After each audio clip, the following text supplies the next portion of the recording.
One Tree Hill fans, thanks for being here. Hit that like and subscribe button if you would. Either way, glad you're here. We're talking about season 3, episode 18, When It Isn't Like It Should Be. The pain that we see Karen going through in the opening of this episode is rough. She is very despondent and with good reason. And then it's kind of an entire shift with the kids leaving for a weekend to go to Rachel's family cabin, and Skills is overpacking because he's not an outdoorsy guy. And I'm just sitting here wondering, why is he shoving that big bag into Nathan's tiny little overpacked car instead of Rachel's nice big SUV? Once again, Brooke has a great line. She's like, isn't this weekend the point of isn't getting back to normal the point of this weekend? And if Rachel and I aren't at each other's throats, it's like the terrorists have won. Ooh, Mouth really had let Rachel have it. He's like, I'm not here for you. I'm here for my friends because I know this weekend is about you trying to relieve your guilt over releasing the time capsule. Oh my God. I love that Nathan is like, oh, I'm going to ask Haley to marry me again. I don't love that he had to swipe her ring to do that because, of course, Lucas is right. Haley's freaking out, but it is fun. Mouth is like 2 steps behind them on the ATVs. These are great. Is that the only time we see Haley, like, kind of not threaten Rachel? She's like, listen here, Jokey, get a wrench so I can find my ring.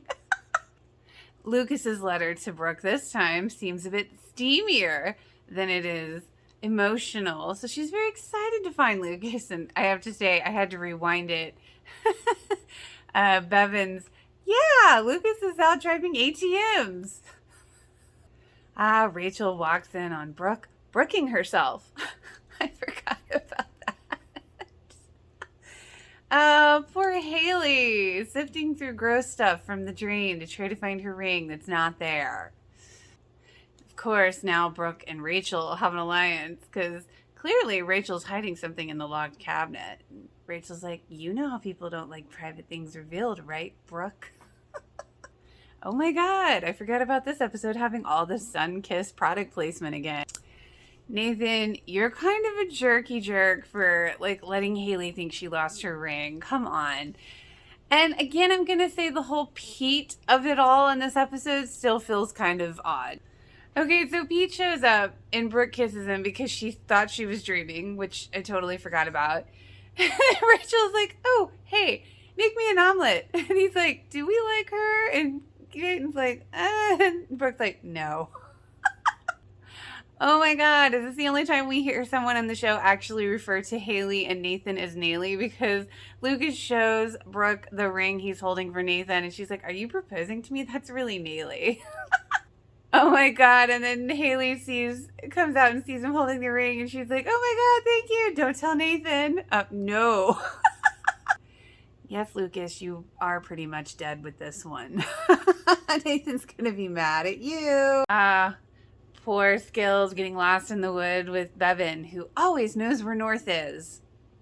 Always pretty loosely on that one. And Peyton, I don't know. I think it's so funny that he was on these episodes. It's still like, it just always seems a little off to me. Aw, Nathan lamenting about how nothing ever goes right for him and Haley, things always getting in the way. And Lucas is like, well, that's life, because this time it needed to be perfect. And Lucas is like, okay, we're gonna go get that ring. Aw, I love to see them back together working as brothers.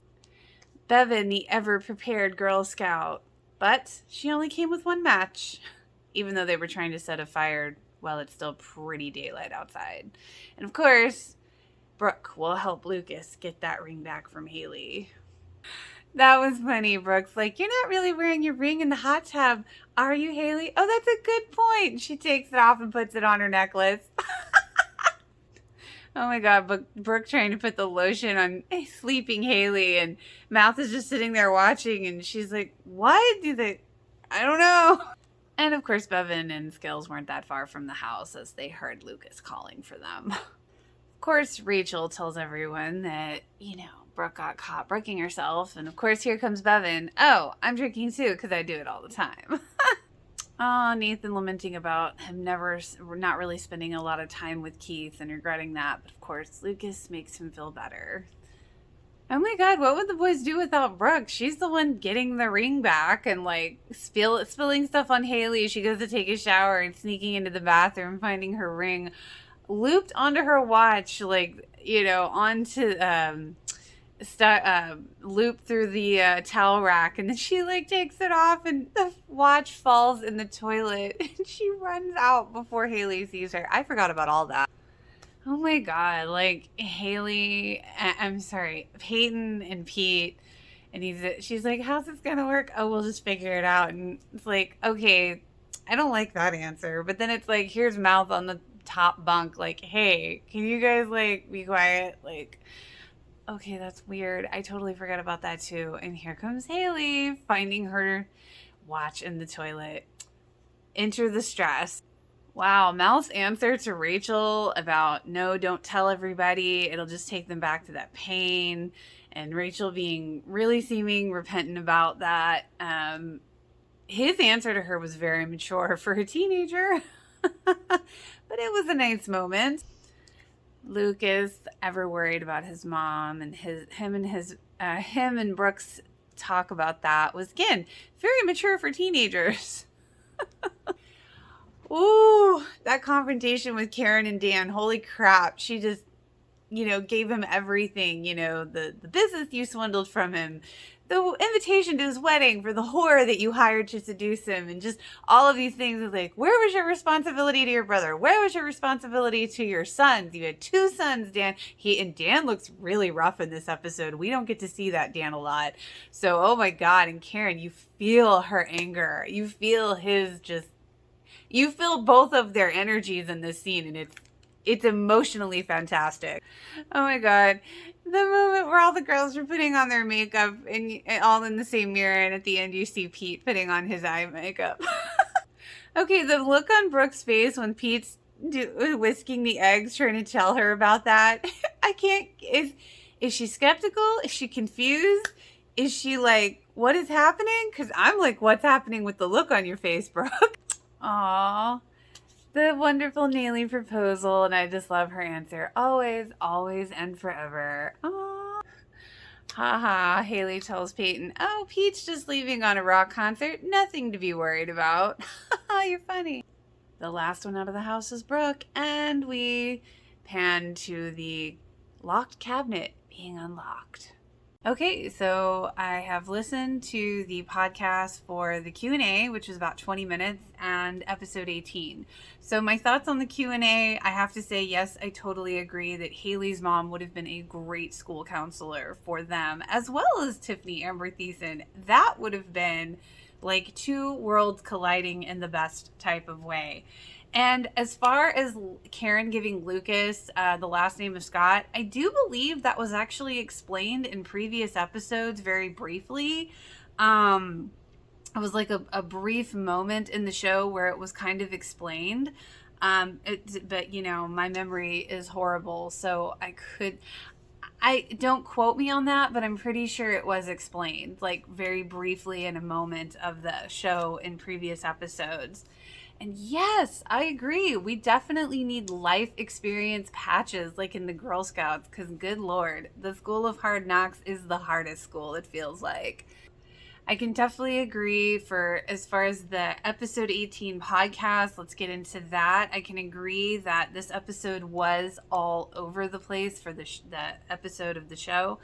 And yeah, I did kind of think it was weird when they pointed it out that, the teenagers were drinking wine. Like, that is a good point. I don't know too many teenagers in my life that were all about the wine. Definitely Promo City. I believe I said that in my reaction video. Sunkissed was all over the place. I've said it before and I'll say it again. The Pete of it all was odd. I mean, Pete was great in the episode, but the placement was out of place.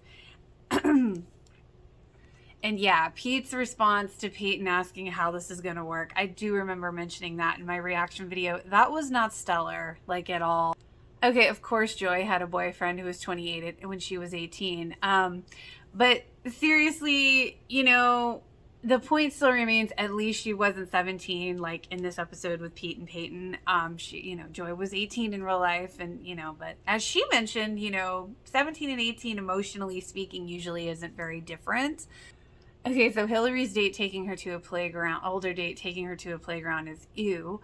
But I do think her response was funny. She laughed because she's like, oh, girls your age won't date you. But it takes me back to kind of another life lesson where I'm not a fan of older guys dating younger girls, because to me that says one major red flag, and that says a grown-ass woman knows his game and will not put up with his shit. So he expects a younger, less experienced woman to put up with his shit because she doesn't know better. And if she won't put up with her shit, neither should you. It really is sad to hear how horrible the showrunners were to the girls on this show. They were just extremely immature.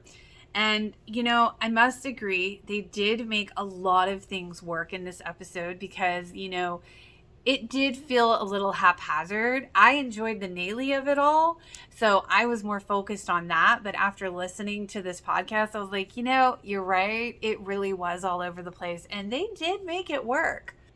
I personally always kind of like the rivalry between Brooke and Rachel. I do think they play well against each other, but Rachel's, as I've said, one of those people that you just never know if she's playing a game, and you kind of just assume that she always is. She's very, she's hard to read in certain ways. And I do love Joy's comparison to Rachel and Brooke being kind of like Nanny Fine and Cece Babcock from The Nanny. That's a great comparison. Okay, I just thought that Nathan couldn't afford another ring, but I do agree stressing a woman out purposely is just not a good idea because we're already stressed enough. We don't need help in that department. Yes, again, this episode was crazy, but it did have the good moments of Naley, the reproposal, and of course Karen confronting Dan, because that was intense.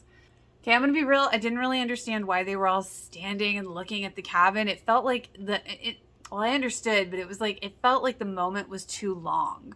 Like it was too drawn out. So I was like, what are we doing here? Are we just killing time? So I kind of love that Hillary on the podcast compared it to kind of sitting Shiva and being appreciative of everything. So, and being in the moment. So I really kind of appreciated that. Yeah, bikinis in that cold weather, even with a hot tub, would still be cold. I always feel for them in the rain scenes because that shit is cold. And same thing with the hot tub. That was cold. You could see their breath, like she said, like Sophia said. You could see Bevan's breath and Skill's breath in the woods. Okay, I am totally down for the idea of a prequel with young Dan, Karen, Keith, and Deb. For all the parents, I'm here for it. Yes. And definitely open a trick. I love this idea. And okay, I have to agree, Dan would secretly be a vampire. Dan on Vampire Diaries makes you laugh because Vampire Diaries is one of my other favorite shows. So I could see him easily fitting in. Okay, so it was funny how they were saying how Joy doesn't age, and she's like, shh. And then, did anybody catch that right after they had that discussion about Joy's age, Joy goes, oh, I went through books I've been storing for 100 years. I found that ironically funny. Maybe Joy is a vampire too. Hoo-hoo. No, I think she just has amazing genes and she's beautiful and she probably has an amazing skin regimen. And she's just such a chill person. She's like, not, she's like, she takes it all in stride. Like there really is something to that.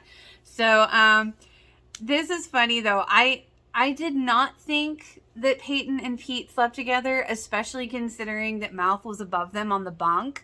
So yeah, clean teens, right?